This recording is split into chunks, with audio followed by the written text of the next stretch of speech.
So here's how you can add a highlight on Instagram. It's actually really easy to do, but you want to make sure that you watch this entire video so you don't miss out on any steps. So the very first thing that we need to do is go ahead and open up our Instagram account. So essentially what a highlight is basically just a story that you have made previously in the past or you have made right now. And so if you want to add a highlight, you want to make sure that that highlight is coming from an Instagram story. So go ahead and find the picture or video that you want to turn into a highlight by clicking on the plus icon on the top right hand corner. Click on story, and then you want to upload the photo or video that you want to add. So let's say we want to turn my dog into a highlight, and then now simply click on share to stories. So then now we have an Instagram story of my dog. And then now, in order to turn this into a highlight, at the bottom you can see there's a highlight option. So go ahead and click on that. Now you can name your highlight to whatever you want. So I'm going to say my dog. Click on add.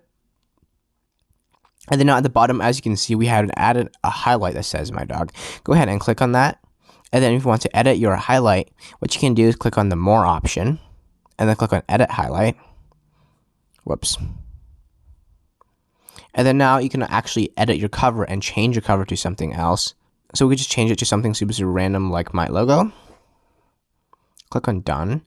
And then click on done again, and that's how you can edit the cover. So essentially, if you want to add to your Instagram highlight, all you have to do is post the story again, and then click on the bottom, click on highlight, and then that can add it to your Instagram highlight.